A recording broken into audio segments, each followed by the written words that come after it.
ఒక అద్భుతమైన పెయింటింగ్ పోటీ పెడితే ఒక అతను గీసిన పెయింటింగ్కి అద్భుతమైన అవార్డు వచ్చిందట.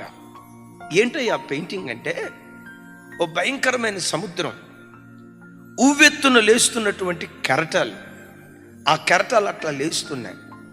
వాటి మధ్యలో ఒక కొండ ఉంది, ఆ కొండకు ఒక తొర్ర ఉంది, ఆ తొర్ర లోపటి ఏదో పావురాలు ఉన్నట్లుగా గమనించాడు. ఎక్కువ శాతం ఎలాంటి ఫోటో అవార్డు పొందిద్దాయి అంటే, సాయంత్రం పూట పొలం పనులన్నీ ముగించుకొని అరకలు వెళ్తూ ఉంటాయి చూసారా, సూర్యుడు అప్పుడే అస్తమిస్తూ ఉంటాడు చూసారా, అమ్మలక్కలు నెత్తి మీద చెప్పాలి బిందెలు పెట్టుకొని నీళ్లు తీసుకొని వెళ్తూ ఉంటారు చూసారా. సహజంగా ఆ పల్లెటూరు వాతావరణం సమాధానానికి నిలువుటద్దం, శాంతికి నిలువుటద్దం. ఇలాంటి ఫోటోలు ఏవి బహుమానం పొందుకోవాలా.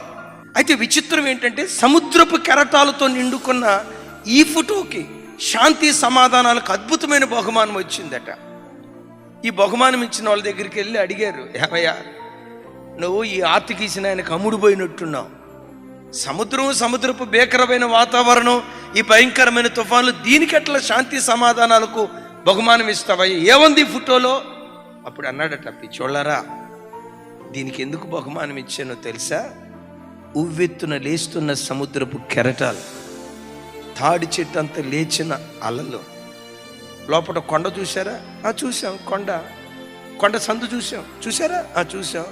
ఆ లోపల పావురం ఉంది చూసారా? చూసాం. పావురం ఉంది. ఆ పావురపు ఒడిలో పిల్ల ఆదమరిచి నిద్రపోతుందే, కళ్ళ ఎదుట ఓరెత్తున అలలు, ప్రచండమైన వాతావరణం, హోరున తుఫాను, అయినా నా తల్లి ఉందనే ధైర్యంతో ఆదమరిచి బిడ్డ నిద్రపోతుంది. అదే శాంతి సమాధానాలకు నిలువుటర్థం. ఆ చిన్న బిడ్డ తల్లిందన్న ఒక్క ధైర్యంతో ఎంత నిమ్మలంగా ఉంటుందో. తల్లి కంటే శ్రేష్ఠుడు, తండ్రి కంటే శ్రేష్ఠుడు, లోకంలో ఎవ్వరితో కూడా పోల్చలేని అసమానుడైన దేవుడు, నా దేవుడు నాకున్నాడని ఆ ఒక్క ధైర్యంతో దేవుని సన్నిధిలో బ్రతుకుదుము గాక.